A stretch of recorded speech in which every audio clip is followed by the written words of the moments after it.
여러분 반갑습니다. 오늘은 2019년 1회 스프레드시트 일반에 대해서 알아보도록 하겠습니다.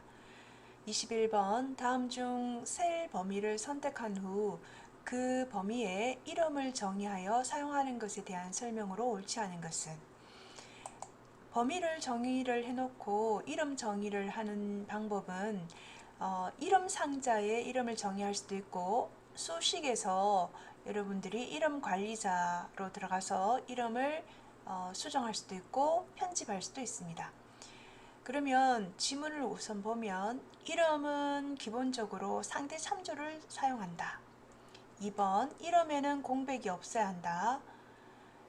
3번 이름은 대소문자를 구분하지 않는다. 4번 정의된 이름은 다른 시트에서도 사용할 수 있다. 지금 범위를 선택을 하고 나서 마우스 오른쪽 버튼 눌러서 이름 정의를 해도 됩니다. 그러면 이렇게 새 이름이라 해서 대화 상자가 나오는데요. 이름을 지정을 하고 그리고 범위를 선택을 하면은 참조 대상에 보면 시트 1번이라 해서 지금 현재 사용하고 있는 시트에서 느낌표는 참조를 의미합니다. 그래서 시트 1번에 CF 58번에서부터 C의 63번까지를 범위로 지정을 했는데요. 이렇게 범위로 지정한 것을 우리가 이름으로 남이라고 지금 이름을 준 거예요. 그럼 여기서 보면 1번에서 기본적으로 상대 참조를 사용한다 라고 했는데요. 여기 참조 대상은 자동적으로 행과 열의 절대 참조로 이름 정의가 됩니다. 그래서 이름 정의를 할 때 기본적인 설명을 옳지 않은 것은 상대 참조를 사용한다는 거고 이름에는 공백이 없어야 되는데 혹시라도 공백을 줄 경우에는 이 이름과 그 글자와 글자 사이에 공백이 있는 부분에 언더바가 생기게 됩니다. 그리고 이름은 대소문자를 구분하지 않고 다른 시트에서도 이름을 사용할 수가 있습니다. 22번 다음 중 아래와 같이 설정된 매크로 기록 대화 상자에 대한 설명으로 옳지 않은 것은 매크로 문제 1번 매크로는 지금 여기 매크로에 대한 매크로 기록에 대한 대화 상자에서 보면 매크로 이름이 매크로 1이라고 되어 있고 바로가기 키를 지금 소문자로 컨트롤 키는 원래 있고 대문자를 주려면 Shift를 쓰면 됩니다. 소문자로 컨트롤 A가 매크로 1을 실행할 수 있는 단축키입니다. 그리고 매크로 저장 위치는 현재 개인용 매크로 통합 문서로 지정이 되어 있고요. 설명은 매크로 기록에 대한 문제라고 되어 있습니다. 그러면 여기 지문에서 보면 매크로 이름은 매크로 1 이며라고는 맞아요. 하지만 변경하고자 할 경우에 만약 이름을 매크로 1이 아니고 순위라든지 다른 이름으로 변경하고자 할 때는 매크로 대화 상자에서만 변경할 수 있다라고 되어 있는데요. 우리가 어떤 문제를 풀 때 어디에서만 이라는 이런 단어가 붙으면 항상 정답이 아닌 거 아시죠?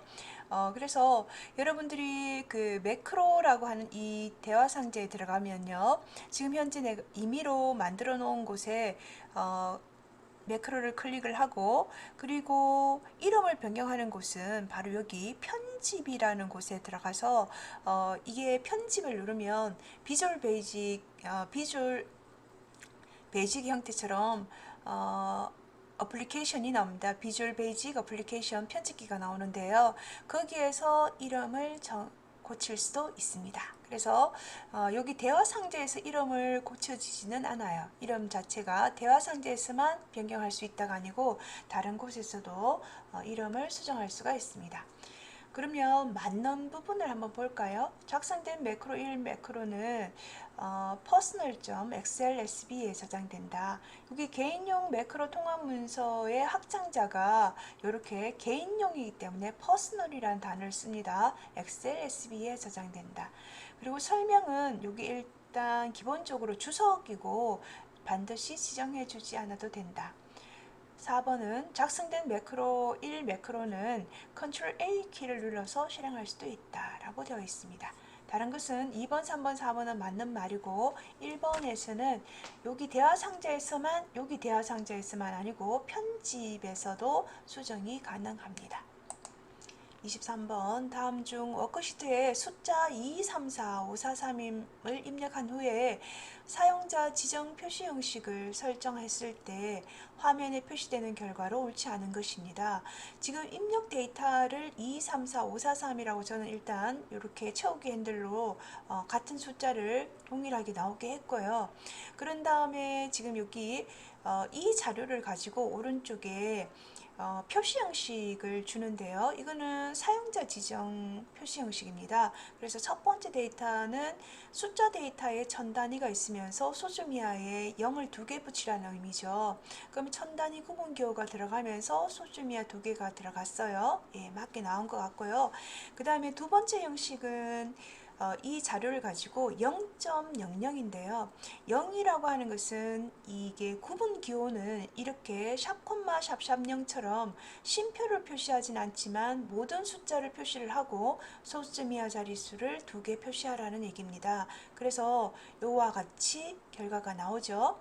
그리고 3번은 샵콤마 샵샵샵인데요. 뒤에 쉼표가 붙었네요. 여기 쉼표라고 하는 것은 천을 의미합니다. 그래서 입력 자료가 굉장히 많을 때는 이렇게 쉼표를 붙여서 천 단위를 잘라내는 형태로 표시를 하는데요. 그런 다음에 1000원이라는 글자를 추가시켰네요. 그러면 1, 10, 100 여기 세 개의 자리가 이제 잘려 나가는데요. 요 잘려 나가기 전에 반올림을 하네요. 5라고 되어 있으니까 이 4가 5로 바뀌면서 2235 그 다음에 1000원이라는 결과가 나오게 됩니다. 그런데 3번에 보니까 2234라고 되어 있네요. 그죠? 그래서 이것이 지금 틀린 답으로 나오겠습니다. 그리고 4번에는 샵이라고 하는 이 기호도 마찬가지로 0과 같이 숫자를 표시하는 기호인데요. 단지 0과 샵의 차이는 0은 0을 이렇게 만약 데이터에 0이 있다면 0을 표시하지만 샵은 0을 공백으로 표시를 합니다. 그래서 여기 이 숫자를 임의로 일단 표시를 하고 난 다음에 퍼센트니까 곱하기 100을 해서 퍼센트 기호로 나타나게 됩니다. 그러면 지금 2, 3, 4, 5, 4, 3에서 백분율이 들어갔으니까요. 00이 들어가고 퍼센트 기호가 들어가게 됩니다.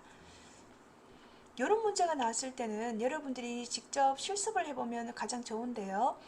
많이 사용해보면 여러분들이 눈에 익숙하게 잘 할 수 있을 겁니다. 자, 24번 다음 중 채우기 핸들에 대한 설명으로 옳은 것은, 자, 채우기 핸들이 굉장히 엑셀에서는 중요한데요. 어떤 셀에서 이렇게 직사각형 오른쪽 하단에 마우스 포인트를 갖다 대면 열십자 모양이 나오는 것을 아래쪽으로 원하는 만큼 밀면 채우기 핸들 기능이 이루어지는데요. 1번처럼 문자와 숫자가 혼합된 셀을 컨트롤 키를 누른 상태에서 이렇게 드래그를 하면 동일한 내용으로 복사가 된다라고 되어 있습니다. 자, 이것이 지금 제가 여기 예제를 갖다 놓았는데요.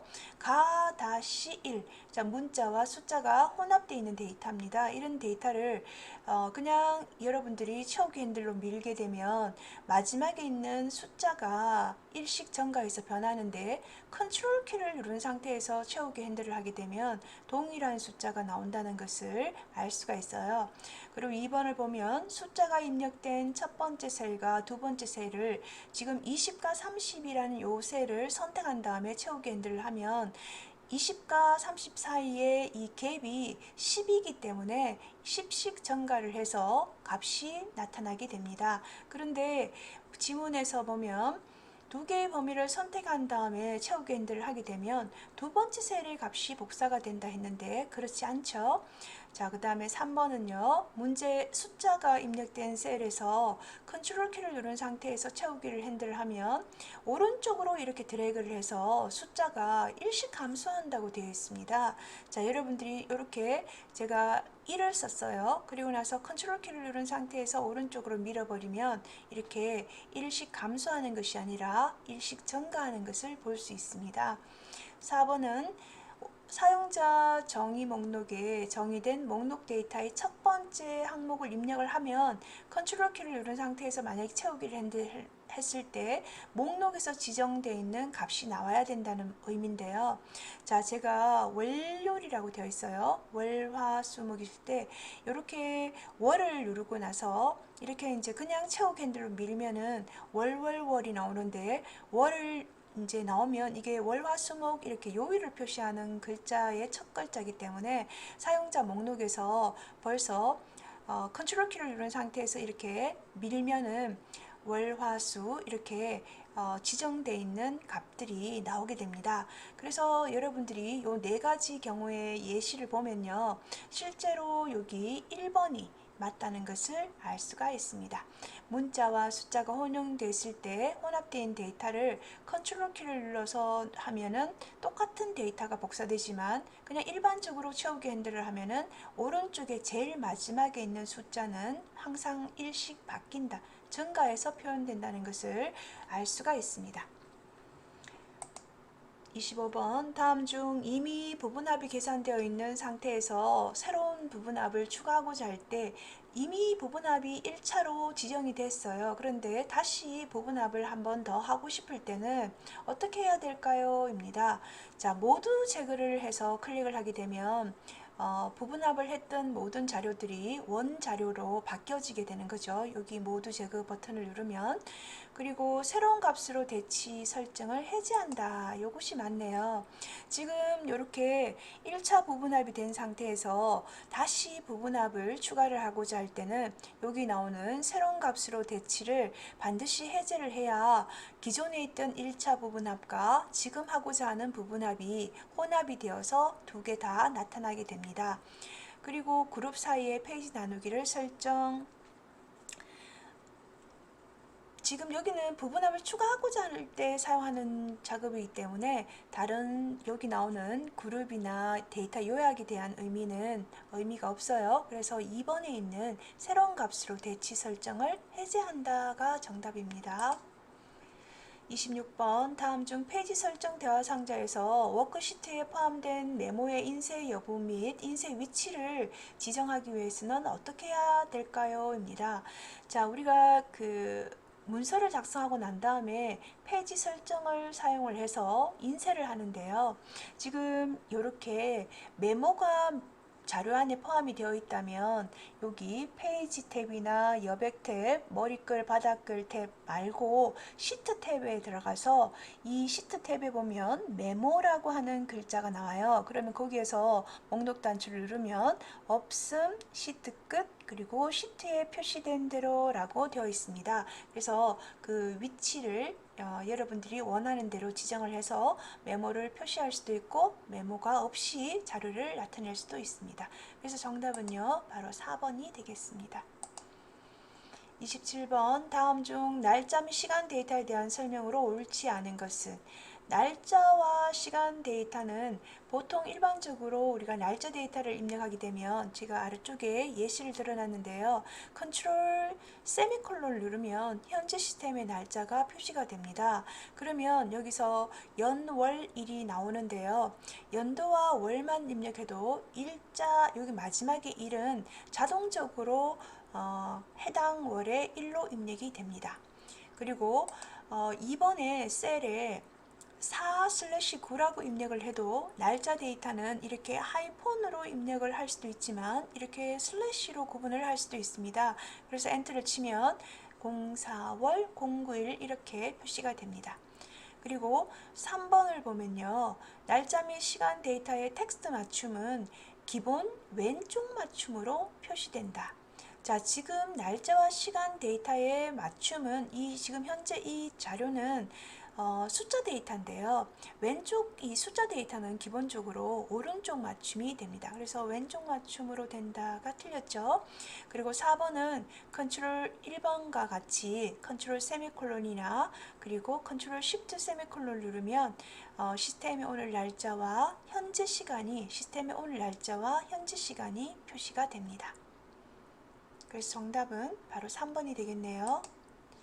28번, 다음 중 아래의 데이터를 이용하여 각 데이터 간 값을 비교하는 차트를 작성하려고 할 때 가장 적절하지 않는 차트는 뭘까요? 입니다.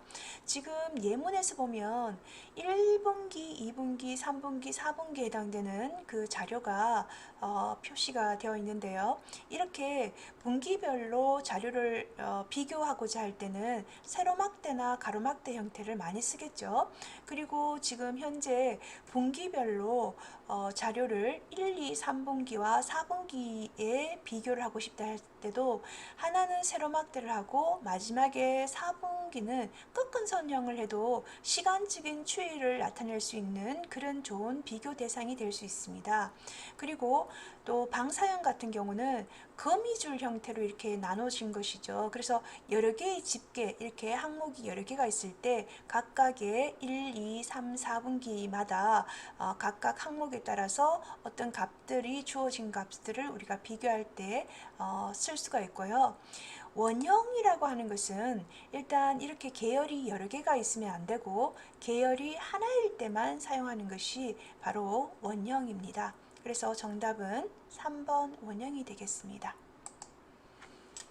자, 29번 다음 중 판정 영역의 총점이 160 이상이면 우수고 160 미만이면 보통, 100 미만이면 노력으로 입력하려고 할 경우에 지 2번 셀에 입력될 수식으로 옳은 것은 입니다. 여러분들이 지금 이 문제를 보고 몹시 어렵다고 생각할 수도 있겠는데요. 제가 항상 함수에서 문제를 풀 때는 필기 문제에서 문제를 풀 때는 주어진 함수의 형식을 조금 이해하는 것이 문제를 풀 때 굉장히 쉽습니다. 자, 그래서 이 문제 자체는 일단 총점이 여기 나오는 이 판정을 구할 때요. 총점으로 판정을 구하는데요. 지금 현재 160점 이상이면 면이 붙으면 if 함수를 씁니다. 그리고 조건이 하나가 아니고 그리고 여기 if를 쓰고 조건식이 나왔죠. 그죠? 총점이 160 이상이면 이란 하나의 조건이 나왔으면 지금 우수라는 값으로 참값이 들어가게 되는데요. 그리고 두 번째 또 조건이 나오네요. 만약에 총점이 100 이상 160 미만이면이에요. 그러면 여러분들이 이렇게 AND 형태로 쓰여졌다고 해서 AND나 OR을 사용하면 안 됩니다. 그냥 160 이상이라고 그냥 써주면 되는 거예요. 미만이면이라고 쓰면 됩니다. 그래서 실제로 앞에서 이미 조건식이 나왔고 참값이 나왔는데요. 여기 거짓값에 다시 if문이 들어가게 됩니다. 그래서 조건이 여러 개 있을 때는 이렇게 if를 여러 번 사용할 수도 있다는 것을 보여주는 예시인데요. if를 쓰고 다시 원래의 값과 마찬가지로 조건식과 참값, 거짓값이 나오는데요. 그러면 두 번째가 그러면 160 미만이면이에요. 그죠? 160 미만이면 보통이라고 쓰고 그러면 100 미만이면 노력이라고 쓰면 됩니다. 그래서 여기서 조건이 면해서 사용하는 조건이 3개인데요. if문을 3번을 쓰게 되면 마지막에 어떤 현상이 생기냐면 참값과 거짓값으로 끝나면 되는데 여기 다시 if문을 쓰면 참값은 나오게 되지만 거짓값에는 아무런 값이 들어가지 않게 됩니다. 그래서 원하는 값이 나오지를 않습니다. 그래서 4번과 같이 if문을 3번 쓰는 것은 틀렸고 그러면 적어도 if문을 조건이 3개 나왔을 때는 if문을 2번만 쓰면 되거든요. 그럼 if문 2번 나온 것이 1번은 한 번, 두 번, 한 번, 두 번, 한 번, 두 번인데요. 자, 그러면 이렇게 1번, 2번, 3번 중에 어떤 것을 골라야 정답일까요, 여러분? 자, 형식을 이제 맞춰볼게요. 이렇게 오화가 들어간 것은 아니겠죠. 그러니까 1번과 2번에서 정답이 나오는데요. 자, 조건식이 들어가고, 자, 160 이상이냐? 자, 1번 같은 경우는 참값이 주어지지 않았죠. 바로 if 함수가 들어갔습니다. 그죠? 그래서 1번이 틀리고 2번이 정답이 됩니다. 실제로 여러분들이 이런 문제를 가지고 실기시험을 칠 때 직접 해야 되지만 필기시험을 칠 때는 이렇게 함수에 대한 형식만 잘 알고 있어도 문제의 정답을 정확하게 풀 수 있다는 것을 보여주는 예입니다. 자, 그래서 여기 지금 그 총점이 160점 이상이면 우수고 그리고 100점 이상이죠. 100점 이상이면은 보통이고, 그 다음에 나머지 100점 미만인 경우는 노력으로 표시하는 것이 됩니다. 30번 다음 중 텍스트 나누기 기능에 대한 설명으로 옳지 않은 것은. 자, 여러분, 텍스트 나누기라고 하는 것은 자료가 주어져 있을 때 자료를 문자나, 예를 들어서 이렇게 제가 앞에서 설명한 것처럼 문자나 숫자가 혼용되어 있는 경우가 있어요. 그런 경우에도 이 하이폰이 중간에 들어가면 그 하이폰에 따라서, 그 구분 기호에 따라서 왼쪽과 오른쪽을 각각의 데이터로 나누기를 할 수가 있는데요. 그때도 텍스트 나누기를 사용할 수가 있습니다. 자, 1번에 보면요. 영역을 선택한 후에 데이터에서 데이터 도구에 텍스트 나누기를 한다. 그러면 텍스트 마법사가 이렇게 실행이 됩니다. 그리고 두 번째, 데이터 미리 보기에서 아래쪽에 보면 데이터 미리 보기가 있죠. 데이터 미리 보기에서는 여기에서는 지금 열이 저는 지금 하나의 열만 했기 때문에 꼭 드래그를 할 수가 없는데요. 마찬가지로 하나의 열뿐만 두 개, 세 개가 있다 하더라도 열의 순서를 변경할 수는 없습니다. 그래서 이것의 정답은 바로 두 번째, 데이터 미리 보기에서는 이 열 자체의 순서를 변경할 수 있다라고 했는데요. 여기서는 데이터 미리 보기에서는 열의 순서를 변경할 수 없다가 정답입니다. 각 열을 선택해서 데이터 서식을 지정할 수도 있고, 요렇게 저는 지금 구분 기호로 할 건데요. 이렇게 구분 기호로 하이폰을 이용해서 텍스트를 나누게 할 수 있습니다. 31번 다음 중 매크로에 대한 설명으로 옳은 것은. 매크로 문제가 많이 나오죠. 자, 1번 매크로의 이름은 문자로 시작을 해야 되고 공백을 포함할 수 없어요. 그리고 두 번째, 한번 작성된 매크로는 삭제할 수가 있습니다. 왜냐하면 매크로 편집으로 들어가서 매크로의 소스 코드를 전부 다 지우고 난 다음에 다시 매크로를 작성하면 됩니다. 세 번째, 매크로 작성을 위해서 비주얼 베이직 언어에 따라 언어를 따로 설치해야 된다. 요거는 엑셀 안에 그 개발 도구라고 하는 탭을 옵션에서 클릭을 하게 되면 자동적으로 매크로에 관련된 기능들이 나오게 됩니다. 그래서 비주얼 베이직 랭귀지를 따로 설치할 필요는 없습니다. 네 번째, 매크로란 반복적인 작업을 단순화하기 위해서 작업 과정을 자동화하는 기능이 바로 매크로입니다. 32번 다음 중 아래 워크시트에서 부산 대리점의 판매 수량의 합계를 D11번 셀에서 구하기 위한 수식으로 옳지 않은 것입니다. 자, 여러분, 또 수식이 나왔기 때문에 이것을 혹시나 패스하는 경우도 있을 텐데요. 한번 다시 수식이 이렇게 함수에 대한 형식을 먼저 알아보도록 할게요. sum이라는 함수는 범위를 선택할 수도 있고, 이렇게 단가나 공급 단가, 즉 B의 2번에서부터 B의 9번 이렇게 범위로 선택할 수도 있고, 아니면 B의 부산이면은 B의 2번, B의 4번, 그 다음에 B의 9번 이렇게 여기는 지금 그 판매 수량에 대한 합계니까 D로 여러분 아시면 되겠네요. 그죠? 그래서 D에 2번, 4번, 9번 이렇게 각각의 숫자 이렇게 번지를 지정을 해도 되고, 아니면 범위로서 사용을 할 수도 있습니다. 그러면 썸이프 같은 경우는 어떤 말이냐면 조건 범위가 있고 그 다음에 조건이 나오는데요. 그 조건에 해당되는 범위를 만족하면 합을 구하면 됩니다. 그래서 여기서는 지금 조건이 부산이라고 되어 있으니까 범위가 A의 2번에서부터 A의 9번이겠죠. 이 중에서 부산이란 글자를 직접 써도 되고, 여러분들이 이렇게 A의 2번이라고 클릭해도 됩니다. 그런 다음에 이 부산을 만족했을 때 내가 지금 구하고자 하는 것이 판매 수량이기 때문에 아까 전에 1번처럼 D의 2번, D의 4번, 그 다음에 D의 9번이 계산이 되겠죠. 그리고 3번은 데이터베이스 함수인데요. dsum이라고 되어 있는 거, sum이라는 합계 함수 영어 앞에 d가 붙은 것은 데이터베이스라는 단어가 너무 길기 때문에 그냥 D라는 글자 한 글자만 표시를 했는데요. 합계를 구하면 Dsum, 평균을 구한다면 Daverage를 쓸 수가 있어요. 그러면 이 데이터베이스 함수의 형식을 보면 모든 함수들이 거의 데이터베이스 함수는 다 똑같습니다. 데이터베이스가 오고 그 다음 두 번째는 필드가 오고 그 다음에 조건이 오는데요.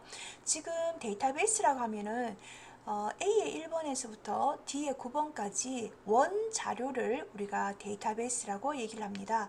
그리고 필드는 지금 내가 구하고자 하는 것이 판매 수량이기 때문에 판매 수량을 D의 1번이라고 클릭을 해도 되고, 아니면 이 DB 안에서 이 판매 수량의 상대적인 위치가 하나, 둘, 셋, 네 번째이기 때문에 D1 대신에 4라는 숫자를 써도 됩니다. 그리고 조건이라고 하는 것은 부산이기 때문에 부산만 클릭하면 되지 라고 했는데요. 데이터베이스의 특징 중에 하나가 여기 나온 것처럼 필드라는 말이 있습니다. 그래서 조건을 표시할 때는 반드시 필드와 그 밑에 조건이 이렇게 달아서 나와야 된다는 것을 잊어버리면 안 됩니다. 그래서 그것이 가장 중요한 키포인트이기 때문에 데이터베이스 함수, 이렇게 D라는 글자가 앞에 나오는 이런 함수가 나올 때는요, 항상 조건을 표시할 때 필드, 즉 이름과 조건이 같이 나와야 된다. 그래서 A의 1번과 A의 2번 이렇게 나타내야 됩니다. 그러면 다른 것들은 다 맞게 된 거죠. 요거는 부산 대신에 A 2번이라고 쓴 거예요. 그죠? 예. 그래서 여러분들이 이 문제도 마찬가지로 함수의 형식을 알고 있다면 너무나 쉽게 이 문제를 해결할 수가 있습니다.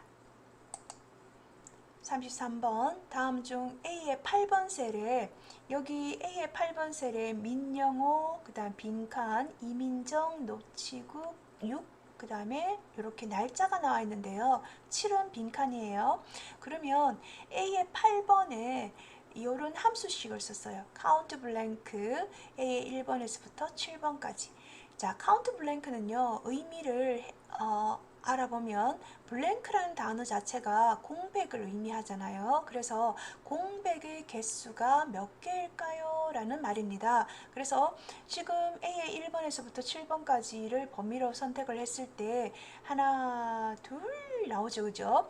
그리고 플러스라는 것은 연결해서 계속 수식을 계산하라는 의미이고, 두 번째는 카운트 함수가 나왔네요. 자, 카운트 함수는 숫자를 표시하는 숫자의 개수를 헤아리는 함수예요. 그래서 이렇게 민영호나 이민정, 노치국 이런 데이터, 문자 데이터를 헤아릴 수는 없고, 숫자 데이터인 6이나 날짜, 이 날짜도 숫자라고 얘기했죠. 그래서 날짜와 숫자가 있으니까 이것도 2가 되네요. 그래서 2 더하기 2 해서 4라는 값을 얻을 수 있습니다. 여러분들이 카운트 블랭크나 카운트 그리고 문자의 개수를 헤아릴 때는요, 카운트 A 함수를 사용하면 되겠습니다. 그래서 우리가 보통 카운타라는 단어를 쓰기도 합니다. 자, 34번 다음 중 아래 그림과 같이 소수점 자동 삽입의 소수점 위치를, 지금 여기 엑셀 옵션에 들어가면 여러분들이 고급에서 이렇게 소수점 자동 삽입을 하는데요. 소수점 위치를 3으로 했을 때 소수점의 위치를 3이라고 했습니다. 그러니까 세 번째 위치에 해당되는 값을 나타내시오라는 말이 됩니다. 그래서 여러분들이 이렇게 소수점 위치가 기본값이 2라고 되어 있는데요. 2라고 되어 있으면은 만약에 5를 썼을 때 0.05, 5가 두 번째 위치에 나타나는 것을 알 수가 있어요. 지금 여기는 3으로 수정이 됐기 때문에 이 5의 위치가 소수점이야 세 번째 위치에 표시를 하라는 의미입니다.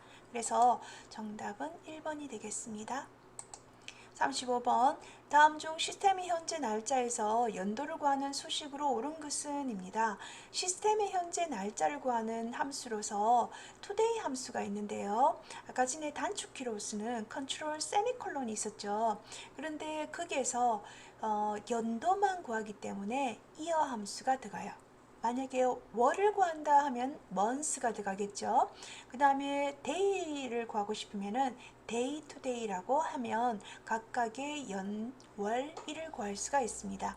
그럼 여러분들이 볼 수 없었던 days 360이라는 것은 무엇이냐 하면 1년을 360일로 기준을 해서 이 시작 날짜와 끝 날짜, 스타트 날짜와 그러니까 끝 날짜의 그 날짜 수를 계산하는 것이 days 360입니다. 그래서 요거는 여러분들이 실제 시작 날짜와 끝 날짜가 있어야 되고 이어 함수는 반드시 그 날짜 데이터가 들어가야 됩니다. 이렇게 인수로서 갈로 열고 갈로 닫고 함수, 인수가 없는 함수는 유일하게 today 함수와 그리고 now 함수, 그 다음에 랜덤 넘버, 난수를 발생시키는 함수가 있습니다.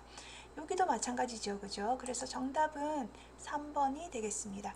여기 이어나 데이트도 마찬가지로 연월일, 날짜가 전부 다 들어가야 되고 여기도 이어 뒤에 이렇게 열고 닫고 해서 인수가 없는 것이 아니라 1번도 인수를 넣어줘야 되고 2번도 인수를 넣어야 되고 4번도 인수를 넣어야 되고 today 함수만 인수가 없습니다. 그것을 알고 있었다면 이 문제는 쉽게 해결이 되겠습니다. 36번 다음 중 보기 탭의 창 그룹에 대한 설명으로 옳지 않은 것은 보기 탭의 창 그룹이 굉장히 그 엑셀에서 많이 사용이 되는데요. 이렇게 여러 개의 시트들이 통합 문서가 열려져 있을 때는 그 시트를 통합 문서를 볼 때마다 하나는 뭐 최소화 단추를 눌러서 계속 내리는 것이 아니라 여러분들이 그 여러 개의 통합 문서를 나란히 보기 클릭을 하게 되면 두 개, 세 개 있던 통합 문서를 동시에 비교해 볼 수도 있고 숨기기를 클릭하게 되면 이게 숨기기는 통합 문서 안에 시트를 전부 다 현재 워크시트를 숨긴다가 아니고 현재 내가 작업하고 있는 워크시트도 숨길 뿐 아니라 이 전체 통합 문서가 숨겨집니다. 그래서 여러분들이 제가 여기 오른쪽에 표시된 어떤 그 예제에서 지금 이제 여기 시트가 만약에 두 개가 있었다면 지금 현재 통합 문서 현재 워크시트만 숨기고 싶었는데 이렇게 모든 시트가 다 숨겨진 것을 볼 수 있습니다. 그리고 이것을 이제 숨기기 취소를 하게 되면 다시 해제가 됩니다. 그래서 정답은 바로 2번이 되겠네요. 그리고 나누기를 하게 되면 하나의 그 워크시트 화면 자체를 분할을 시켜서 구분선을 더블 클릭해서 창을 이렇게 또 취소할 수도 있고 그리고 모두 정렬은 현재 열려진 여러 개의 통합 문서를 한 화면에 모두 표시할 때 사용을 할 수가 있습니다. 그래서 이 창이라고 하는 이것을 사용하게 되면 하나의 통합 문서만 작업을 하는 것이 아니라 여러 개의 통합 문서를 작업해서 나타낼 때도 유용하고 하나의 통합 문서에서도 시트가 여러 개 있을 때 나는 이 시트를 새 창으로 열고 싶어 하면은 새 창으로 열어서 또다시 나란히 보기를 하면 훨씬 더 작업하기가 편리합니다. 37번 다음 중 데이터 정렬에 대한 설명으로 옳지 않은 것은 데이터를 정렬할 때는 일단 기본적으로 그 데이터에서 정렬을 가면 되는데요. 여기에서는 여러분들이 정렬 기준이나 그 다음에 그 값에 따라서 셀색, 그 다음에 또 글꼴색이나 셀의 아이콘 이런 네 가지 종류에 따라서 정렬을 할 수가 있습니다. 방법은 오름차순도 할 수 있고 내림차순도 할 수 있고 사용자 지정 목록으로 할 수도 있습니다. 옳지 않은 것은 되어 있는데요.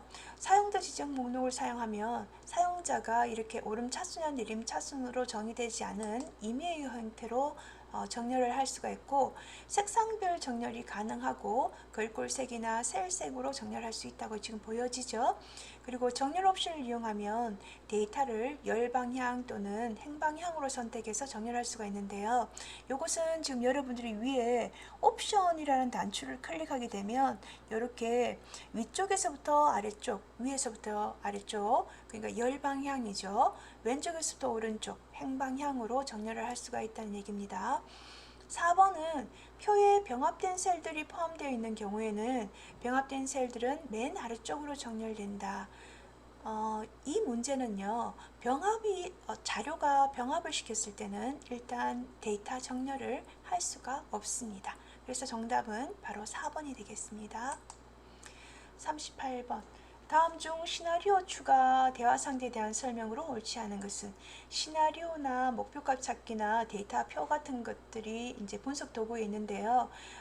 이것은 주로 예측을 하기 위해서 사용하는 기능들입니다. 주로 이제 데이터 도구에서 가상 분석에 들어가면 시나리오 관리자에서 추가 기능을 사용해서 지금 현재 경기 불황, 그 다음에 경기 호황, 이렇게 두 가지 변수를 사용해서 현재 값과 비교할 수가 있고, 그리고 두 번째, 변경셀은 실제 이 시나리오는 입력 값은 알고 있지만 출력을 모를 때 사용하는 형태입니다. 그래서 변경 요소가 되는 값의 그룹이며, 하나의 시나리오에는 최대 32개까지 값을 지정할 수가 있습니다. 자, 그리고 설명은, 여기 설명은 만든 사람에 대한 주석이죠. 그죠? 그래서 실제로 값을 여러분들이 추가적인 설명으로 입력을 이렇게 하면 되겠습니다. 그 다음에 4번은 보호의, 여기 지금 보호의 변경 금지와 숨기가 있는데요. 이 보호의 체크박스들은 검토에서 우리가 시트 보호하듯이 소식이나 데이터 자체를 숨기거나 그 다음에 잠금을 하는데요. 그거를 해야지만 적용되는 항목은 아닙니다. 그래서 보호의 체크박스들은 검토 변경 내용에서 시트 보호를 설정한 경우에만 적용되는 항목들이다 라고 되어 있는데요. 이것은 이렇게 만자가 들어가는 것은 지문에서 틀린 경우가 많다 그랬죠. 그죠? 그래서 정답은 4번이 되겠습니다. 39번. 다음 중 아래 차트에 대한 설명으로 옳은 것은, 자, 지금 차트를 보면 경영, 수학, 정보, 그 다음에 평균을 가지고 각각의 지금 가로축과 기본축과 주눈금선이 보이네요. 그리고 지금 현재 가로축의 눈금선도 지금 보이는데요. 그리고 지금 여기 보조 눈금선이 바깥쪽으로 지금 나와 있고 데이터 레이블이 있는 것을 볼 수 있고, 범례는 위쪽으로 올라가 있습니다. 세로축의 축서식에서 주 단위는 지금 주 단위 간격 오른 것선이라고 했어요. 주 단위의 간격은 70, 75 이렇게 한 눈금의 간격을 우리가 주 단위라고 하니까 5가 되겠네요. 그죠? 이것은 95는 최대값이에요. 그리고 계열 간의 겹치기를 0보다 작은 숫자로 지정되어 있다.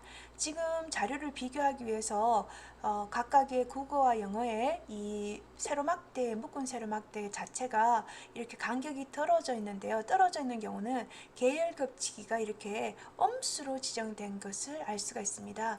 계열이 이렇게 세로막대가 서로 겹쳐져 있는 경우는, 이런 경우는 양수로 표현이 됩니다. 그리고 영어의 데이터 레이블은, 지금 영어는 보라색이죠. 그죠? 영어의 데이터 레이블은 안쪽 끝에, 여기에 안쪽 끝이라고 하면은 요 막대 안에 있는 것을 안쪽 끝이라는데요. 요거는 지금 바깥쪽에 레이블이 표시가 되어 있고, 가로축에 주눈금선과 보조눈금선이 함께 표시되어 있다 했는데요. 주눈금선은 표시가 되어 있는데 보조눈금선은 표시가 되어 있지 않습니다. 그래서 정답은요, 바로 계열 겹치기가 작은 0보다 작은 음수로 설정되었다는 것을 알 수 있습니다. 40번. 다음 중 차트의 범례 설정에 대한 설명으로 옳지 않은 것은, 범례의 위치는 레이아웃 탭에 쉽게 변경할 수가 있다. 범례, 여러분 아까 앞에서 그래프를 잠시 봤듯이요, 그 위쪽에 국어나 영어라고 쓰여있던 그 세로막대의 그 계열의 이름을 범례라고 얘기를 합니다. 그리고 차트에서 범례 또는 범례 항목을 클릭한 다음에 딜리트 키를 누르면 범례를 쉽게 삭제를 할 수가 있고, 그리고 기본적으로 범례의 위치는 차트의 다른 구성 요소에 겹치지 않게 표시하는 것이 보기가 좋겠죠. 그리고 네 번째를 보면 마우스로 범례를 이동하거나 크기를 변경하게 되면 그림 영역의 크기 및 위치는 자동으로 조정된다고 했는데요. 범례와 그림 영역, 차트 영역이 있으면 이 범례의 크기를 늘린다고 해서 그림 영역이나 차트 영역에는 영향을 미치지 않습니다. 그래서 자동으로 조정된다는 말이 잘못되었네요. 자, 그래서 여기서 21번부터 40번까지 여러분 스프레드시트 일반에 대한 설명을 마치도록 하겠습니다. 수고하셨습니다.